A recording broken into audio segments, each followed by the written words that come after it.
Magic man Yunus আর বিদেশ সফর যেন সমর্থক শব্দ হয়ে যাচ্ছে। বলা ভালো রাষ্ট্রীয় টাকায় বিদেশ সফর।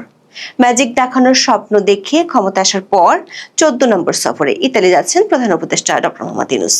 অবস্থা এমন দাঁড়িয়েছে যেসব সংগঠনের কর্মসূচিতে অন্য কেউ যায় না, এমন অনুষ্ঠানে অধ্যাপক ইউনূস রাষ্ট্রীয় খরচে বহর নিয়ে যাচ্ছেন। এজন্য পাল্লা দিয়ে বাড়ছে গরিবের ঘোড়ারোগ। তবে রাষ্ট্রের টাকায় তার বিদেশ সফরের পাল্লা যত ভারী হচ্ছে, গরিবের ঘোড়ারোগ তত বাড়ছে, ততই নিজের টাকায় দেশের বাইরে যাওয়ার সুযোগ কমছে বাংলাদেশিদের জন্য একে একে বন্ধ হচ্ছে বিদেশের দরজা। বাংলাদেশের সবুজ পাসপোর্টে ইউরোপের ভিসা পাওয়া এখন সোনার হরিণ। এমনকি তৃতীয় বিশ্বের দেশগুলোতে যাওয়ার সুযোগও কমে এসেছে।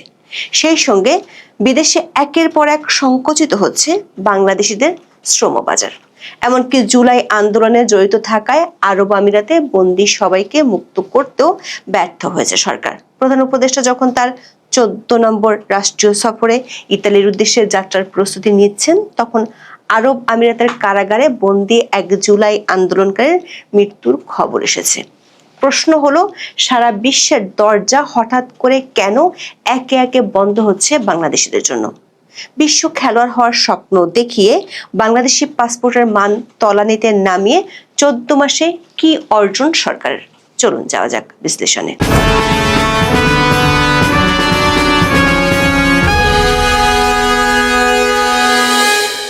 রেকর্ড বলছে গড়ে প্রতি মাসে অধ্যাপক ইউনূস একবার করে দেশের বাইরে যাচ্ছেন।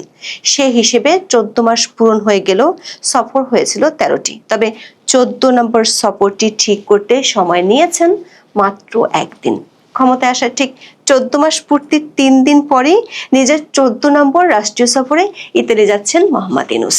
বরাবরের মতোই তার প্রেস টিম এই সফরের ঘোষণাও দিয়েছে বেশ ঘটা করে। বলা হচ্ছে তিনি রোমে ওয়ার্ল্ড ফুড ফোরামের ফ্ল্যাগশিপ ইভেন্টে যোগ দেবেন। প্রধান উপদেষ্টার প্রেস সচিব শফিকুল আলম 8 অক্টোবর সাংবাদিকদের জানান, রোমে ওয়ার্ল্ড ফুড ফোরামের গ্লোবাল মিটিং হবে। ডক্টর ইউনূস সেখানে আমন্ত্রিত অতিথি হিসেবে যোগ দেবেন এবং বক্তব্য দেবেন। সম্মেলনের ফাঁকে উচ্চ পর্যায়ের ব্যক্তিদের সঙ্গে দ্বিপক্ষীয় বৈঠকেও অংশ নেবেন। এসব বৈঠকে খাদ্য নিরাপত্তা, দারিদ্র্য নিরসন এবং টেকসই উন্নয়ন সহ নানা বৈশ্বিক ইস্যু নিয়ে আলোচনা হওয়ার কথা রয়েছে। প্রধান উপদেষ্টার এবারের সফরকে আন্তর্জাতিক অঙ্গনে বাংলাদেশের সক্রিয় কূটনৈতিক ভূমিকার আরেকটি পদক্ষেপ হিসেবে দাবি করছে সরকার।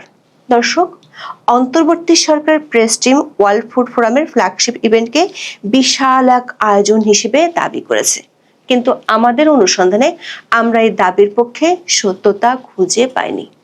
জাতিসংঘের খাদ্য কৃষি সংস্থার উদ্যোগে 2021 সাল থেকে অনেকটা ঘরোয়া পরিসরে প্রতি বছর আয়োজনটি করা হচ্ছে। worldfoodforum.org ওয়েবসাইট ঘুরেও আমরা একই তথ্য পেয়েছি। এতে বলা হয়েছে, ওয়ার্ল্ড ফুড ফোরামের ফ্ল্যাগশিপ ইভেন্ট একটি বৈশ্বিক প্ল্যাটফর্ম। এটি যুবশক্তি, বিজ্ঞান ও উদ্ভাবন এবং বিনিয়োগের মাধ্যমে কৃষিখাদ্য ব্যবস্থাকে রূপান্তরিত করার জন্য পদক্ষেপ গ্রহণ করে। এবারের ফ্ল্যাগশিপ ইভেন্টটি 10 থেকে 17 অক্টোবর ইতালির রোমে জাতিসংঘের খাদ্য কৃষি সংস্থার সদর দপ্তরে আয়োজিত হচ্ছে। অনলাইন রেজিস্ট্রেশনের মাধ্যমেও এতে যোগ দেওয়া যাবে। আমরা এর আগের 4টি আয়োজন পর্যালোচনা করে দেখেছি। এতে দেখা যায় বিভিন্ন সেশনে কিছু দেশের মন্ত্রী পর্যায়ের প্রতিনিধিরা উপস্থিত থেকেছেন। তবে সাধারণভাবে যোগ দেন কৃষি বিভাগের সঙ্গে জড়িত সরকারি কর্মকর্তারা। এই ফোরামে 2024 সালের ফ্ল্যাগশিপ বৈঠকে সর্বোচ্চ রাষ্ট্রীয় নেতা হিসেবে সরাসরি উপস্থিত থেকে বক্তব্য দেন লাইবেরিয়ার প্রেসিডেন্ট জোসেফ নিওমা বোকাই। আর ভিডিও বার্তা দেন ডোমিনিকান রিপাবলিকের president Luis Rodolfo Abinader Corona, পেরুর president Dina Ercilia Boluarte Zegarra এবং কিউবার প্রেসিডেন্ট মিগুয়েল দিয়াজ ক্যানেল।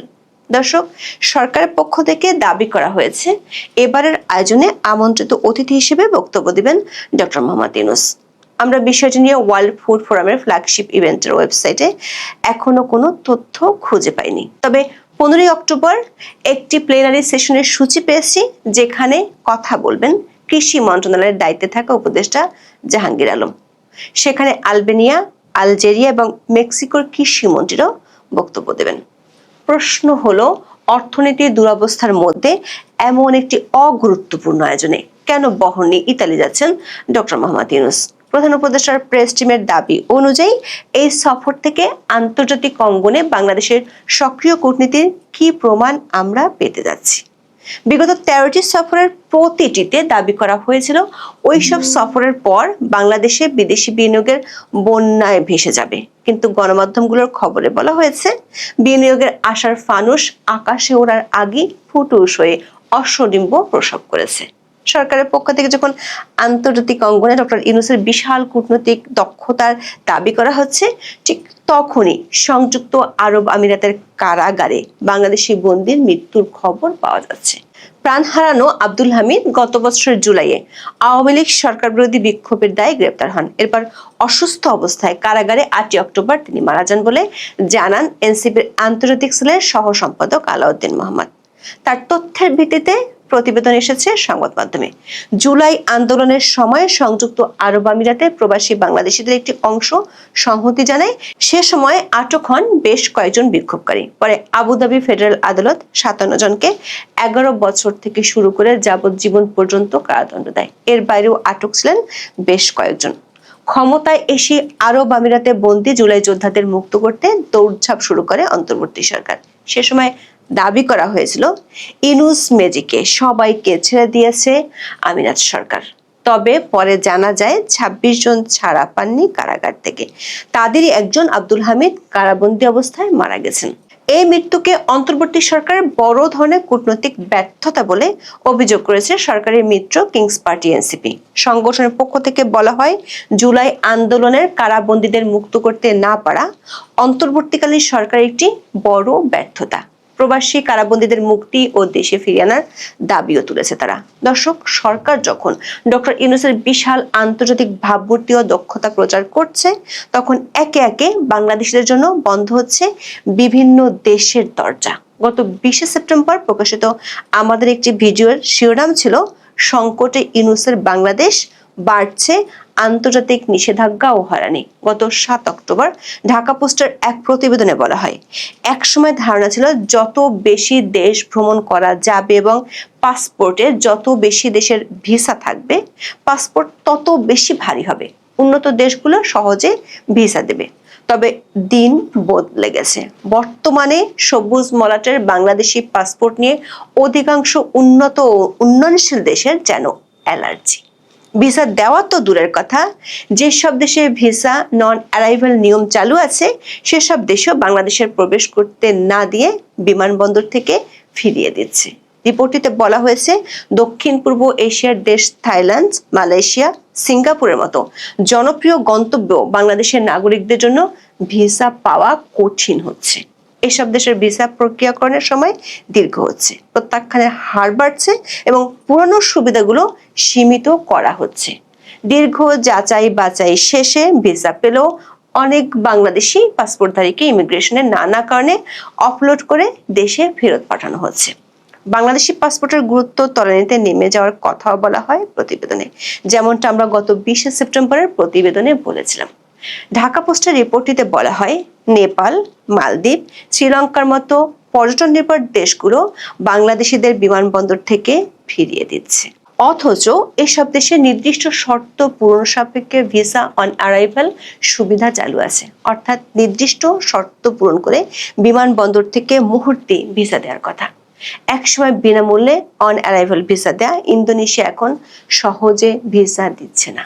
ভিসার জন্য অনেক নথিপত্র ও ফি প্রয়োজন হচ্ছে। এরপরও ভিসা পাওয়া নিশ্চিত নয়। 2024 সালের 5 আগস্ট থেকে ভারত নতুন করে ভিসা কার্যক্রম বন্ধ রেখেছে। বর্তমানে দীর্ঘ যাচাই বাছাই করে কেবল মেডিকেল ভিসা দেওয়া হলেও সামান্য ত্রুটি পেলেই অফলোড করা হচ্ছে। সম্প্রতি দুবাই ও আবুধাবির মতো মধ্যপ্রাচ্যের কিছু দেশও নতুন করে ভিসা দেওয়া স্থগিত রেখেছে। সব মিলিয়ে বাংলাদেশি পাসপোর্টের উপর কেনই যেন ভরসা পাচ্ছে না তারা। ভিসা জটিলতা নিয়ে ট্যুর অপারেটরস অ্যাসোসিয়েশন অব বাংলাদেশের সভাপতি রাফিউজ্জামান রাফির সঙ্গে কথা বলেছে Dhaka post.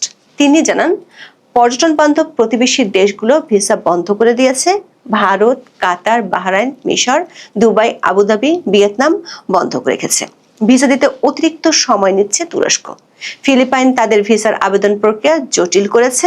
Malaysia, Singapore visa দিলেও বিমানবন্দরে অফলোড করছে। তবে ম্যাজিক্যাল সফরের পররাষ্ট্র উপদেষ্টা তৌহিদ হোসেন দাবি করেছেন বিশেষ কিছু করার নেই তাদের। এর সব দায় উল্টো তিনি চাপাচ্ছেন দেশের নাগরিকদের উপর। পররাষ্ট্র উপদেষ্টা 8 অক্টোবর সাংবাদিকদের বলেন, ভিসা নিয়ে দেশগুলোর সঙ্গে আলোচনা চলছে।